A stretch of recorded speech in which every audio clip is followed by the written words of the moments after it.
கண்டிப்பாக time limit அப்படின்னு எடுத்துக்கிட்டிங்கன்னா, நீங்கள் வந்து 1/2 மணி நேரம் ஓகேங்களா, மேக்ஸிமம் 1 மணி நேரத்துக்குள்ளே நீங்கள் வந்து பார்த்தீங்கன்னா, இதுக்கு போய் ஆகணும், ஹாஸ்பிட்டல் ரீச் ஆயிரணும். ஸோ நியரஸ்ட் ஹாஸ்பிட்டல் நம்ம சூஸ் பண்ணி வச்சுக்கணும். So that within ½ hour to 1 hour. ஏன்னா அதான் கோல்டன் பீரியட்னு சொல்லுவாங்க. ஏன்னா அது கோல்டன் பீரியடுக்குள்ளே நீங்கள் போனீங்கன்னா, உடனே உங்களுக்கு த்ராம்போலைசிஸ்னு ஒன்று பண்ணுவாங்க. ஸோ இது வந்து பார்த்தீங்கன்னா, நீங்கள் கேட்ட முதல் கேள்வி. ரெண்டாவது வந்து அறிகுறிகள் நம்மோது ப்ரிடாமினெண்ட்டாக ஒரே பேட்டர்ன்லாம் இருக்கவே இருக்காது ஓகேங்களா. பேட்டர்ன் மாறலாம்.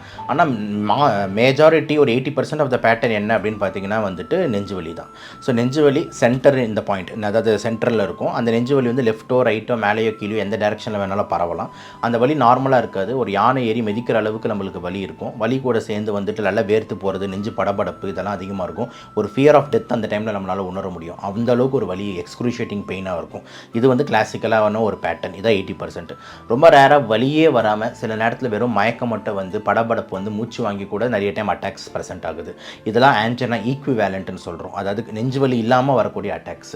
அதே மாதிரி ஒரு சில நேரத்தில் நெஞ்சு வலியே இல்லாமல் எந்த அறிகுறி இல்லாமல் திடீர்னு டெத்து மட்டுமே ப்ரெசன்டேஷனாக இருக்கலாம். அது மாதிரி தான் சைலண்ட் ஹார்ட் அட்டாக்னு சொல்கிறோம்.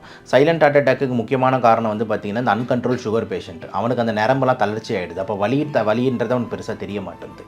ஸோ அந்த மாதிரி பேஷண்ட்ஸ்க்கு வந்து சைலண்ட் ஹார்ட் அட்டாக்ஸ் கூட வருது. ஸோ இந்த மாதிரி பேட்டர்ன்ஸ் எப்படி வேணால் மாறலாம். ஆனால் 80% ஆஃப் த பேட்டர்ன் நான் சொன்ன மாதிரி அந்த எக்ஸ்க்ரூஷியேட்டிங் செஸ்ட் பெயின் தான் வந்து மெயினான ஒரு விஷயமா இருக்குது.